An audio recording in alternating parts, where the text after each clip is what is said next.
Bonjour, c'est Jean-Phi, donc je vous retrouve pour une nouvelle vidéo. J'ai ressorti donc de mes bagages. Alors avant tout, pour une fois, la vidéo est faite en journée. Il risque d'y avoir des bruits un peu parasites autour de moi. C'est relativement bruyant dans le quartier où je me trouve, hein. Alors ici à Ho Chi Minh, eh ben, il est 15h58, donc bientôt 16h. Nous sommes le jeudi 1er février.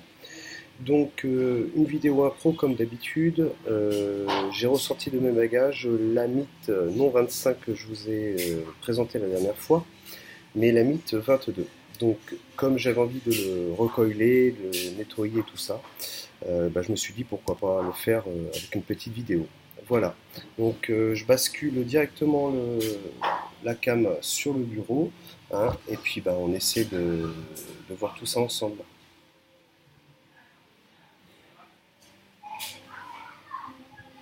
Donc voici. Attendez. Hop.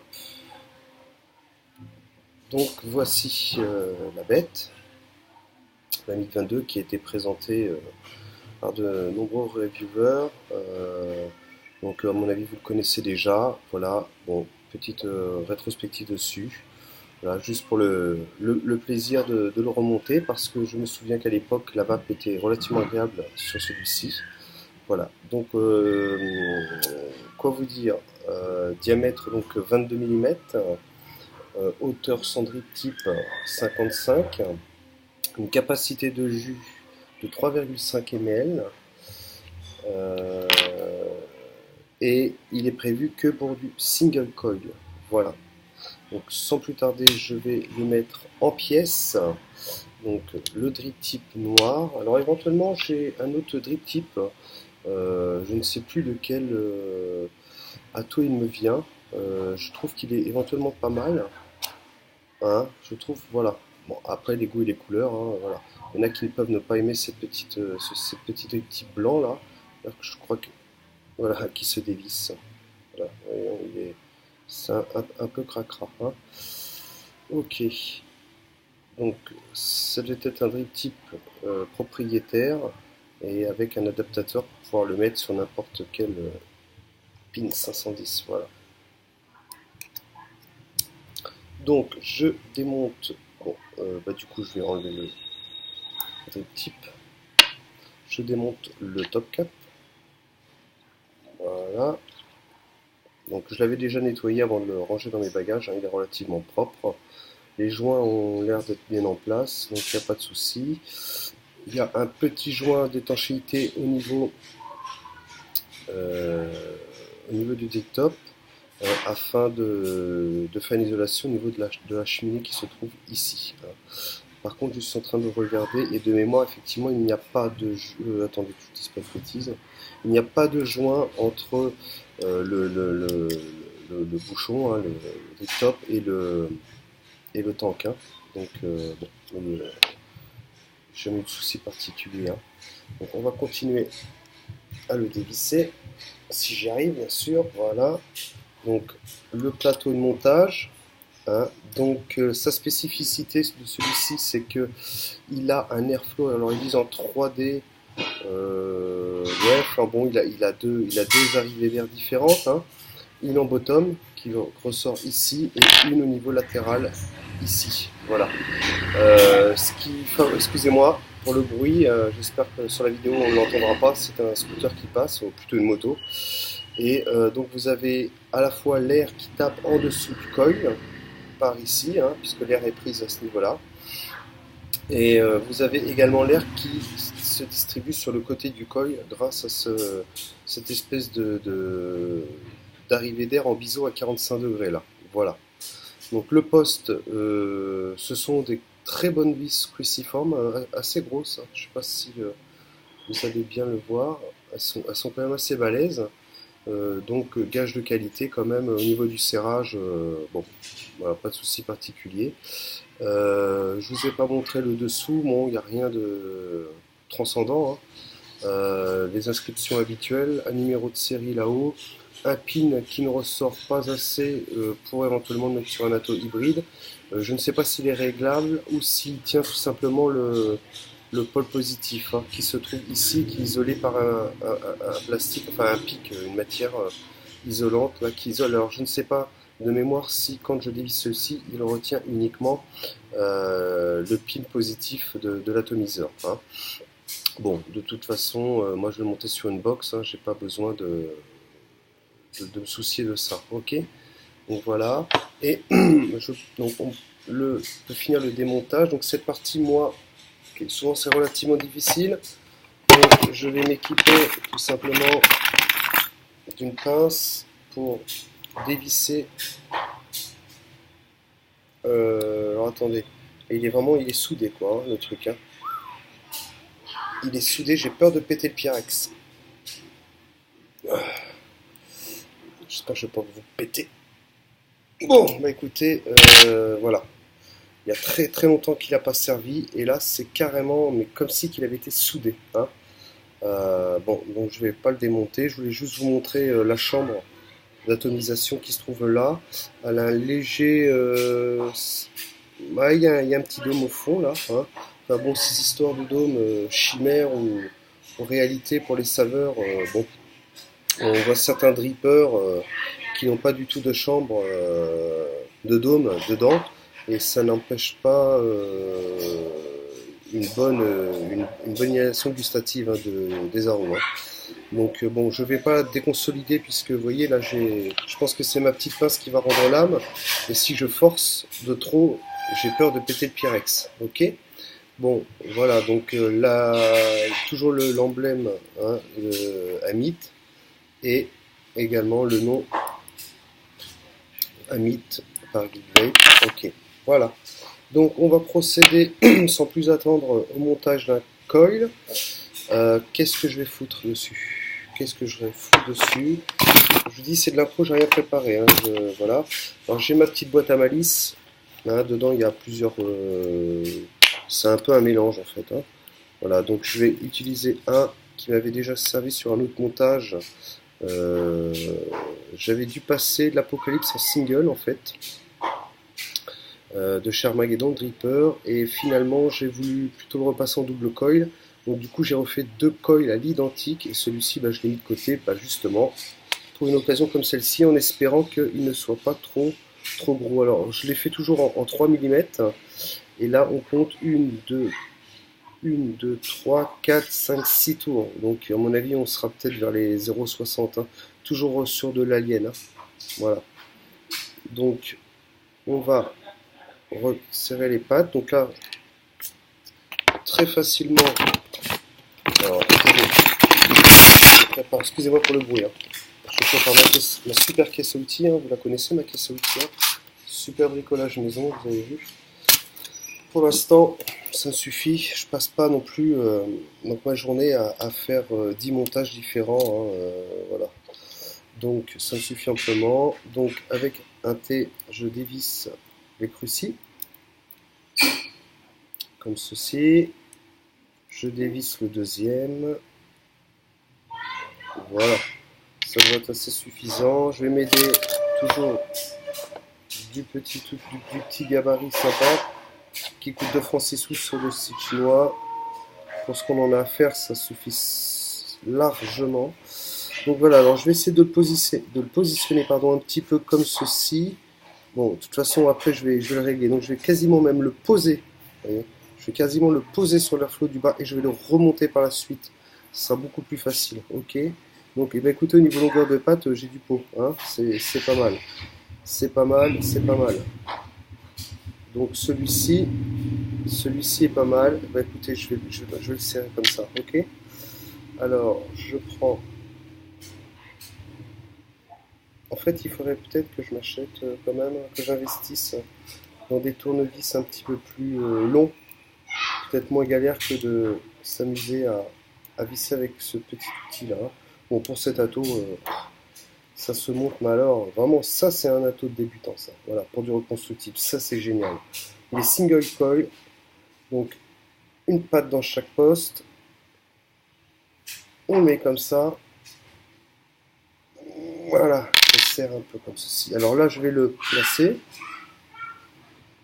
Je vais le placer. Alors attendez, excusez-moi, hein, je regarde, je vais essayer de ne pas faire du hors-champ quand même. Alors bah, écoutez, la hauteur c'est pas mal. Je vais le rapprocher quand même de l'airflow à 45 degrés. Voilà, en forçant un petit peu, ça le fait, hein. Alors, on fait attention bien sûr de ne pas toucher les parties métalliques, hein. C'est pas la peine de se taper un court-circuit. Enfin, sur une box c'est pas grave, mais bon. Alors je regarde, la hauteur me paraît bien des deux côtés. Et au niveau donc de la position de l'airflow 45 degrés, il me paraît pas mal. Alors regardez, vous voyez, il est quand même suffisamment assez haut, il ne touche pas le plateau de montage, donc il n'y aura pas de court-circuit. Donc là, je regarde des deux côtés, c'est nickel. Et il aurait peut-être pu être rapproché un tout petit peu de l'airflow. Ouais, ouais, ça va aller, je pense. Ça va aller. Ok. Bon, je le sers définitivement. Voilà, il ne bougera pas. Et voilà. Bon, je vais essayer de couper. Il y a un tout petit bout de pâte là. Euh, au coupe-ongle. Voilà, on est super. Alors de mémoire, il faut bien vérifier que les pattes vraiment ne dépassent pas. Voilà, vraiment. Regardez, là je touche, ça accroche encore un petit peu, mais c'est vraiment infime, hein, parce que de mémoire, j'avais de mémoire l'atto qui se mettait en court-circuit. Voilà, tac.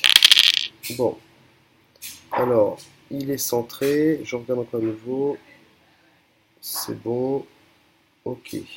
Est-ce que je remonte un peu? Un petit peu quand même, hein. Il me paraît. Par contre, ok, hein. Vous avez vu, ça coûte 2 francs 6 sous sur le site chinois. Mais enfin, par contre, attention, hein. Ça, ça se plie comme du beurre, hein. C'est de ma faute, hein. J'aurais dû prendre un autre outil. Donc, il est remonté là. Ok, nickel. Allez, on chauffe. On chauffe. Donc, bah, du coup, on va enlever son grand frère, hein. Vous voyez que je vais toujours avec, hein. Je vous mens pas. Alors là, la dernière revue, je vous ai présenté un vieux liquide qui est le gouze, hein, mais qui est bien distribué encore partout ailleurs, si je puis dire. Donc sur Dripper, nickel, mais alors dans la 1025, vous voyez, avec un airflow suffisamment ouvert, un délice, un délice. C'est super, génial. Donc je pose, je réserve de côté lui pour tout à l'heure, et on va passer à la chauffe de celui-là. Donc, à combien est la résistance? Je crois que là, ça va faire assez haut, hein.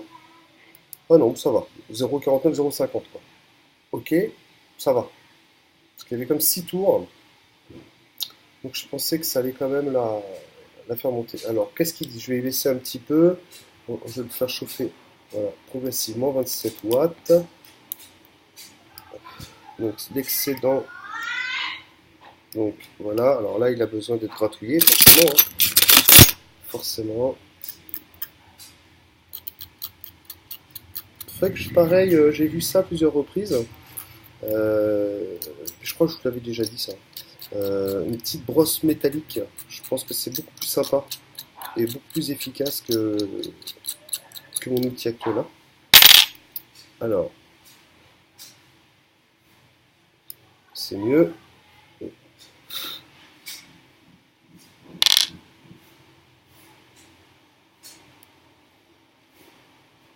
Mais c'est pas ça.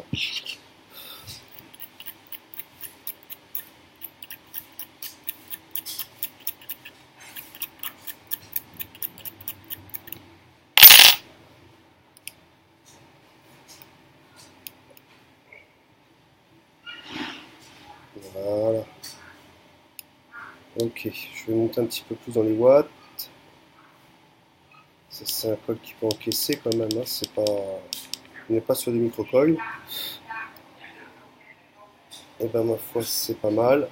Il y a encore un spire qui chauffe pas comme je veux. Pourtant, c'est du bon fil, hein, mais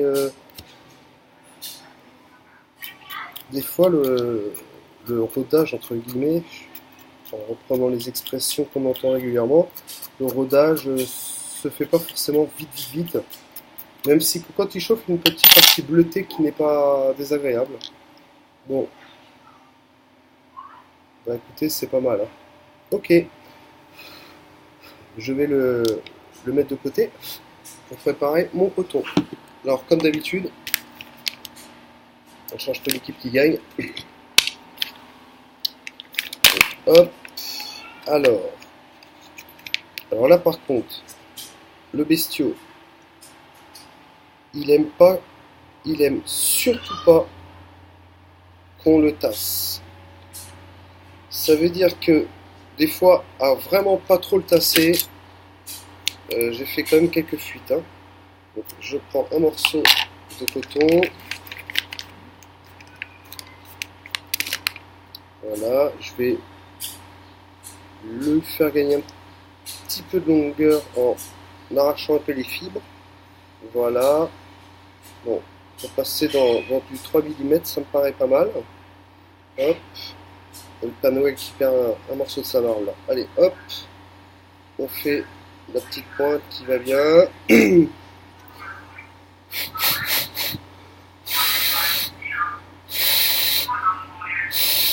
On va pas se cramer les pattes quand même. Hein. Allez. Alors. Faut que ça résiste un peu, mais pas trop.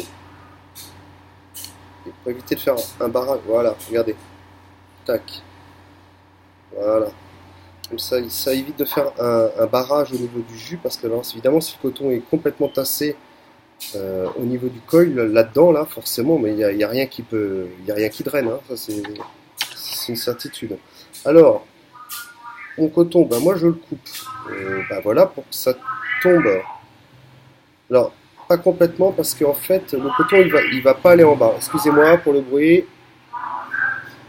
Voilà, c'est des VRP qui sont sur scooter là dans la rue, dans mon quartier là, hein, à vendre des fruits, des légumes, de tout ce que vous voulez. C'est vrai, il n'y a pas besoin de se déplacer. Bon, bref, alors en fait, au niveau du cotonnage, là le coton, de toute façon, il ne va pas descendre là, hein. Il ne va pas descendre jusqu'ici, hein, parce que vous avez une petite partie métallique qui bloque là. Alors évidemment, il ne faut pas couper jusqu'ici, parce que sinon, bah, l'excédent va le tasser, et puis automatiquement, bah, super pour le goût de cramer.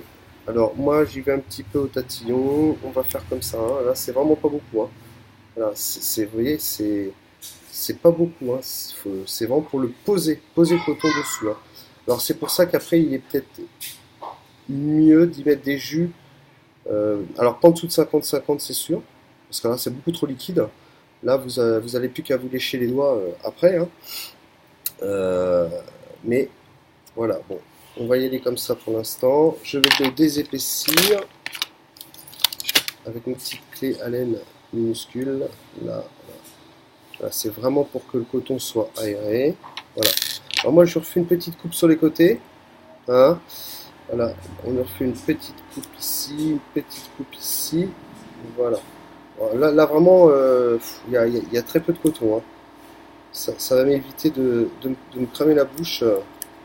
Comme je vais vous faire un essai tout à l'heure. Donc écoutez, bah là on rabat le bout du coton tout simplement dans les rigoles prévues à cet effet, mais alors on le pose, hein. Là, je le connais bien celui-ci maintenant, alors pour avoir essayé pas mal de choses, voilà, donc, ici, voilà, voilà, il me reste un petit peu de coton en surface, hein, ça permet de faire une petite réserve, voilà, donc ici là, alors j'aurais pu mouiller mon coton avant, ça aurait peut-être été un petit peu plus facile, hein.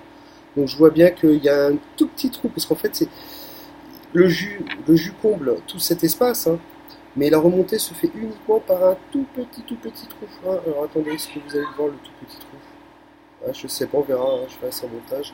Pas facile, c'est juste un tout petit trou en fait, hein, qui amène le jus, hein, en haut. Hein. Voilà. Allez, c'est parti pour l'autre côté. J'essaie de rester là. Il faut vraiment que j'achète un trépied pour essayer de faire des vidéos avec mon téléphone portable. Bon, le rendu est moyen, mais enfin c'est pas non plus complètement dégueulasse. Moi j'ai un tout petit peu mis moins de coton par ici. J'ai un tout petit peu moins mis de coton par ici. Bon, ouais, bon, ça va le faire. Voilà.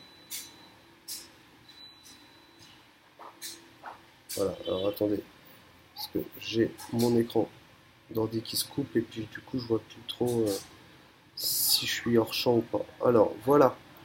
Donc le coton est en place. J'en ai un tout petit peu plus ici, hein. Enfin moi je le vois, c'est peut-être pas perceptible pour vous, mais bon, ça mange pas de pain, c'est pas. Voilà. Donc, bah écoutez, ça je n'ai plus besoin. Ça non plus. Hop, la boîte à colle non plus. On la fout ici. Hop, super ciseaux non plus. Voilà. Donc le jus, je vais prendre. Alors, excusez-moi si je le prononce mal. Je crois que c'est du nom noms. Num noms. Un truc comme ça. Bref. C'est un jus, ça fait 6 mois que je le fais stiper, j'ai oublié au fond d'un placard. C'est un beignet à la framboise. Voilà, tout simplement, hein. Donc, bah, il est bien foncé là, hein. Donc j'en ai encore pas mal, hein. J'en ai encore pas mal. Vous voyez, j'ai tout ça là. Voilà, alors c'est du Nom Noms, ok?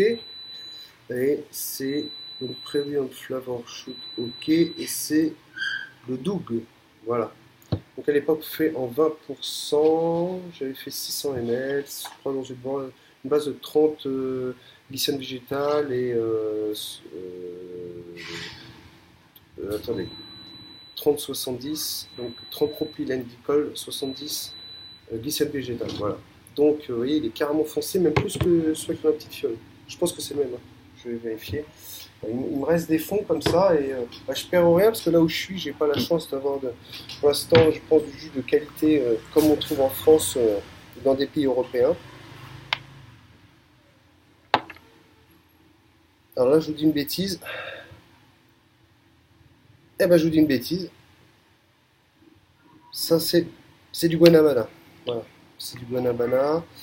Euh, du guanabana. Qu'est-ce que je fais? On se le met? Allez, c'est parti. Ça sera guanabana alors. Je me disais aussi, il y a une différence de couleur trop importante. Je sais pas, ça peut pas être le même jus. Donc guanabana. Guanabana, le fruit du corosol. Donc un fruit exotique, rafraîchissant. Donc je mouille comme il faut. Comme ça, j'ai du temps ensuite. L'amorcer, c'est toujours mieux. De toute façon, je pense que c'est une nécessité absolue de le faire avant, hein. Si on veut un bon fonctionnement dès le départ.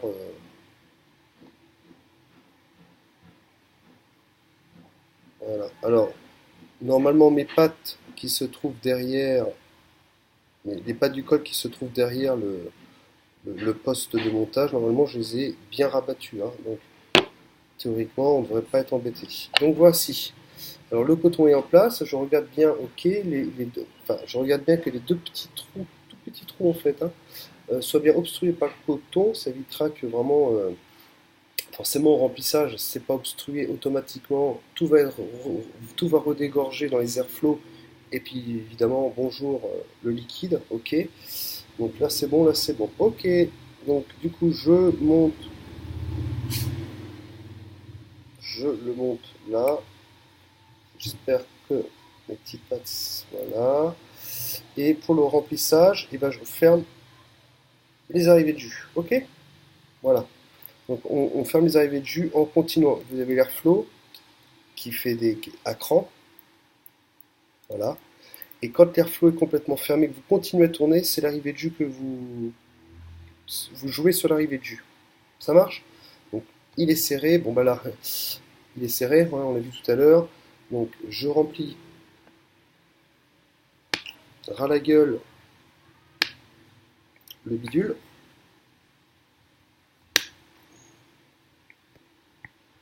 Voilà. Donc c'est parti pour Guanabana, hein. Donc le nom noms, je sais pas pourquoi je me suis fatigué à vous le prononcer, puisqu'au final, hein, je ne vais même pas le vaper avec vous. Donc je remets le top cap, comme ceci, et j'avais décidé de lui mettre ce drip type là, Franchement, les goûts et les couleurs, hein, on est d'accord. Il y en a qui vont trouver ça super dégueu, super moche, ok? Mais je peux d'ailleurs essayer, on va commencer tout simplement, on va commencer d'ailleurs par son grip type d'origine, hein, allez, puisqu'il est vendu ainsi, voilà. Alors vous voyez, c'est un, là, on n'est pas sur c'est vraiment de l'ancien grip type, hein, vous voyez. Ok, donc sur la box, on va vérifier ma vieille box, oui, 0,52 ohms, ok. Alors, on va vérifier que, alors je vais ouvrir l'airflow, comme ceci, et bien sûr, on va rouvrir les arrivées de jus. Et là, normalement, ça doit faire des bulles. Voilà. Ça fait, regardez, Yannick est sur le point de remonter. Donc, s'il y a des bulles, c'est que le coton est assez aéré. Il n'y a rien qui dégage par les airflows. Donc, bon, voilà. Là, je les vois, une petite bulle. Je ne sais pas si vous les verrez bien. Voilà. Touc, voilà. Allez. Donc, de ce côté-là, c'est bon. Ok? Ça marche. Donc, voyons voir.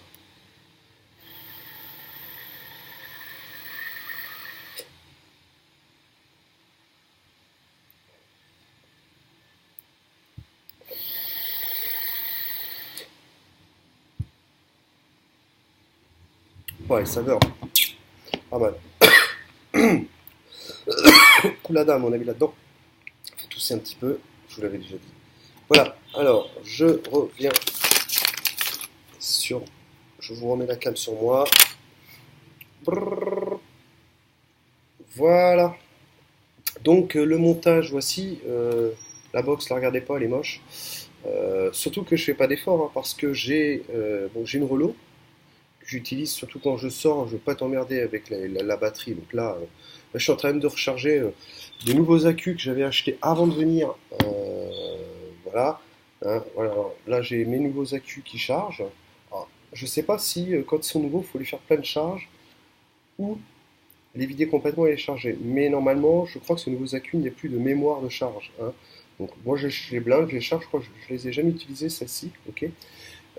Et en fait, tout est neuf parce que j'ai une relo, une RX 200S, je crois, une grise, hein, et j'en ai une qui est toute neuve, emballée. Voilà, j'avais prévu le coup, si un jour elle casse, elle tombe, voilà, j'en ai une rouge noire, hein, en plus qui est emballée. Donc, vous voyez, j'ai ça, j'ai quand même, je vous avais présenté, j'ai de chez la Rogue 100 de chez Dovpo, ok, donc qui est quand même pas mal. La seule chose qui m'ennuie, c'est quand on est en fin de charge, elle descend les watts.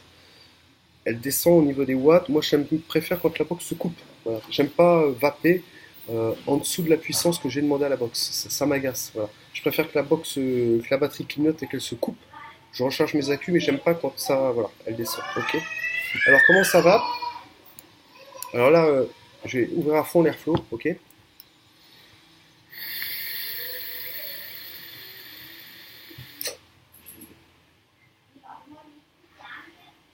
Ah, du feu de Dieu, hein.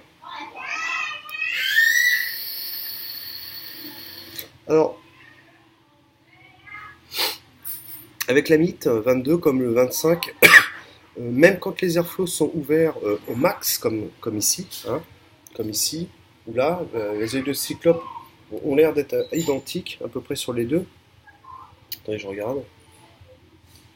Ouais, c'est étonnant parce qu'on a la Myth 25 qui est un peu plus imposant, mais j'ai l'impression que les airflows sont pareils. Ok.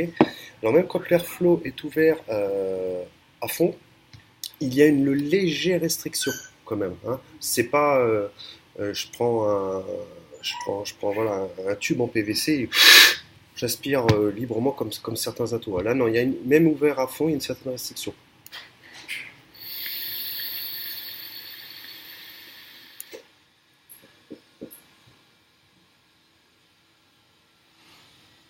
On sent parfaitement le jus. Ok. Au niveau des arômes, rien à dire. Je vais réduire un tout petit peu l'airflow, je vais le laisser à 35 watts, ça risque d'être un tout petit peu plus chaud. Allez, je le fous à la moitié, ok?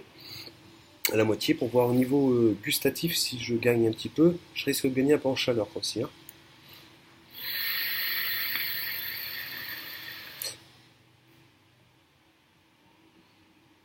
C'est un peu mieux. Mais le Guanabana, c'est un jus qui est très fort. Que vous avez des jus qui sont assez fins, un peu sucrés, où on a vraiment besoin de, de, de, de faire arriver vraiment les arômes. Le Guanabana, il est quand même relativement relevé. Donc même airflow ouvert à fond, au niveau gustatif, on le sent quand même, hein. Donc, eh ben écoutez, il est nickel. Je suis content d'avoir ressorti.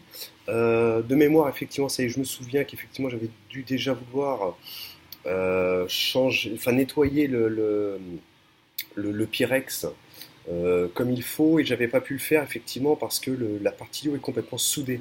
Alors effectivement, avec des outils plus imposants, je pourrais forcer davantage, mais de mémoire, je ne sais plus si j'ai encore dans mon stock des Pyrex de rechange. J'en ai déjà pété un. Devant cette problématique, je me dis que bon, on va le laisser comme ça, hein. Puis je le nettoie à l'eau, puis éventuellement à sèche-cheveux ou en plein soleil. Ici, il y a du soleil, donc je laisse la partie Pyrex avec là, en plein cagnat, et je peux vous assurer que l'eau restante dedans va être évaporée en moins de 2 minutes, hein. Donc voilà. Alors, c'était.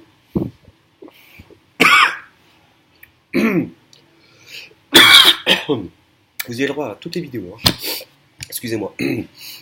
Alors, l'arrivée de jus, oui, j'ai pas dit, donc bah, moi j'ouvre à fond.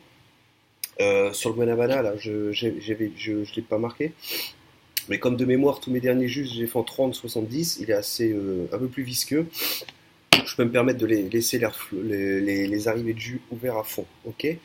Donc voilà, donc je n'ai pas déploré de fuite, hein, c'est nickel. Je regarde dedans, nickel, pas de fuite. Des petites bulles qui n'arrêtent pas de remonter à la surface. Donc mon contenage, vous voyez, hein, le coton était super light, hein, super light, hein. On met pas beaucoup de coton là-dessus, hein.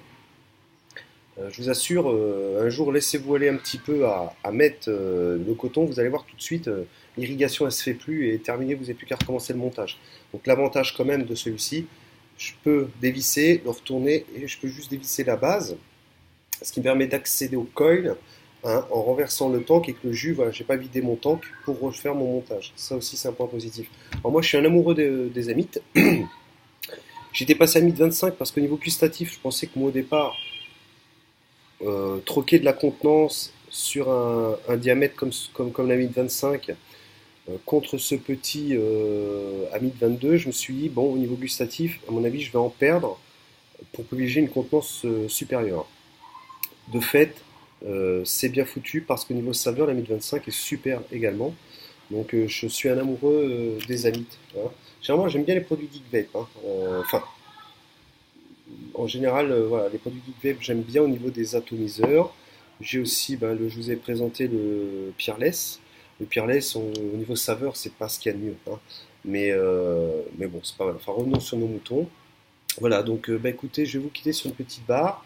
Attendez, je vais quand même essayer l'autre drip tip juste pour le fun, pour m'amuser. Pour voir. Il est un tout petit peu plus restrictif au niveau de l'embouchure, là, hein.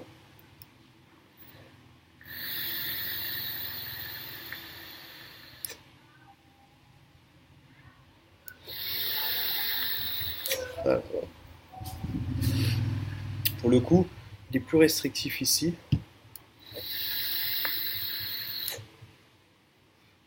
Mais c'est du kiff-kiff, ok? Après, ça va être plutôt une question d'esthétique, mais bon, au final, si j'avais à choisir entre les deux types, je vais remettre celui d'origine parce que il est un petit peu moins restrictif au niveau buccal, là. Donc je pense que ça a dû être fait en conséquence de l'airflow qui se trouve en dessous, ok? Donc je vais plutôt remettre celui d'origine, ouvert de 3/4.